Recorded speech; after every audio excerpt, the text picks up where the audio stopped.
Father Kuka is more than just a Catholic bishop to many of us and to many Nigerians. He's a foremost public intellectual.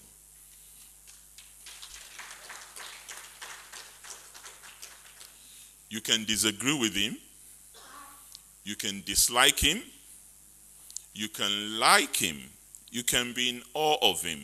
What you cannot do is ignore Bishop Matthew Hassan Kuka. And by the time he speaks, you will know why. For those who are hearing him for the first time. Our country is going through enormous challenges.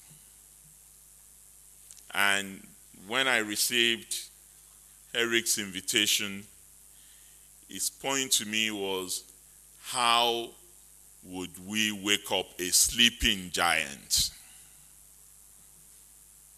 First, we have to agree that indeed Nigeria is sleeping, and also agree that it's a giant. And when you have a giant, you can approach that giant from all sides. It's like an elephant. And I believe that is certainly the perspective from which many of us would approach the Nigerian state. But the Nigerian state, it's not in its most healthy state. There's no debate about that. Regardless of political persuasion, regardless of ethnic consideration, regardless of economic opportunities available or unavailable to individuals, our country is in the doldrums. But clearly, in every adversity, there is always an opportunity. And it is our ability to identify what those opportunities are that would take us further in this nation-building journey. And now, nation-building journey anywhere in the world does not happen by happenstance. It's a long, it's a tortuous, it's an arduous process. And it's not a 60-year process. Many countries have been at it for centuries, and they're still in search of a more perfect union, as the American Constitution would put it. And that search must continue. However, we must see signs of progress along the way. We must be able to identify those shoots, those little acorns that will become tall oaks sooner rather than later. Because for those of us who still at least saw that good Nigeria, relatively speaking, we have a sense of what that country should be.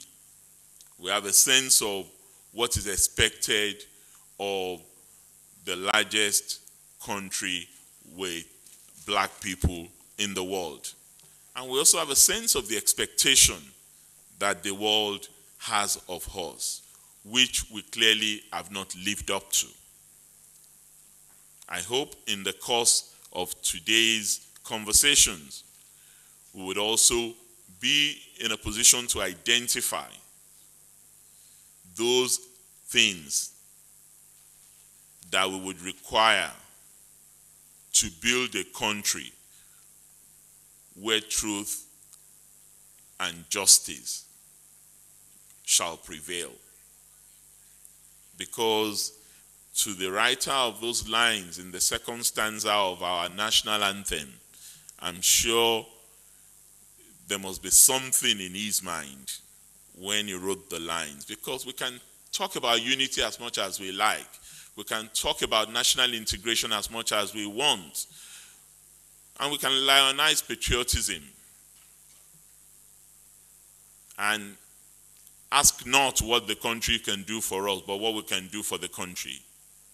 But you cannot build a country on the basis of iniquity, on the basis of injustice, on the lack of fairness and expect unity to prevail.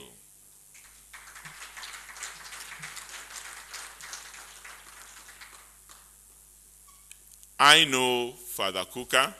I can almost guess what he would say to us, and he would say it with wry humor. He would say it with aplomb, characteristic aplomb. He would say it with magisterial certainty, full of wit, full of candor, full of insight into where he believes our nation should be. And we see possibilities all the time, even when we are at the nadir of hopelessness. What just happened in Anambra was a near miracle, because many of us had come to the conclusion that Anambra was going to be a bedlam. They had come to the conclusion that it was going to be a bloodbath. And at the end of the exercise, we saw what transpired. We must give kudos to the National Peace Committee, of which Father Kuka himself is a key player, led by our former head of state, General Abdulsalami Abubakar. But I think more kudos should go to the people of Anambra and to INEC.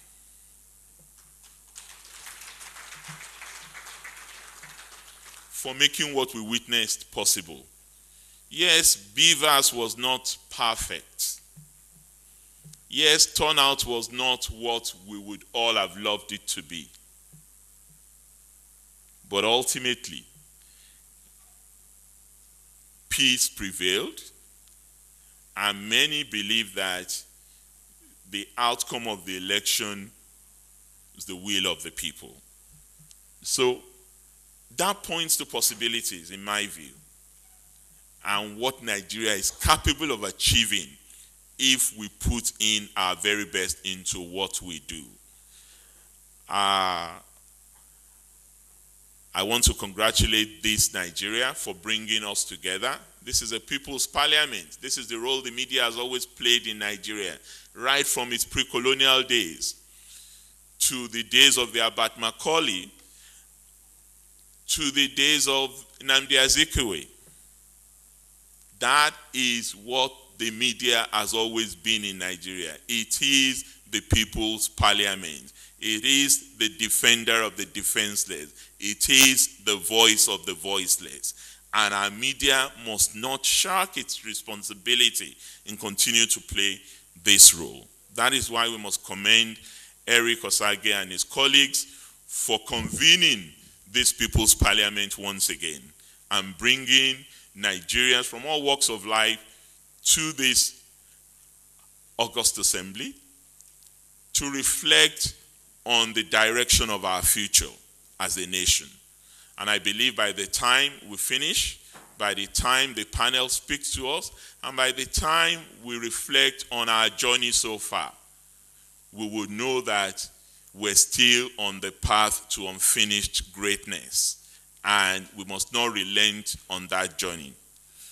Unfortunately, I won't be here for the rest of the day, but by the powers conferred on me as the chairman of the Nigerian Governors Forum, I shall hand over to one of my senior members to chair this event, and he would deliver the goods in accordance to all of the positions that we hold in that non-partisan body. He shall not use it to score political points. He shall not use it to throw banter against the ruling party. And he will not use it to put you in uncomfortable situation. And that's a directive from his chairman. Thank you. God bless you. Thank you very much, Dr. Fayemi. And also, thank you. And thank you very much for not... Thanks for checking out SYMFONI on YouTube. Please be sure to subscribe and like our videos for updates.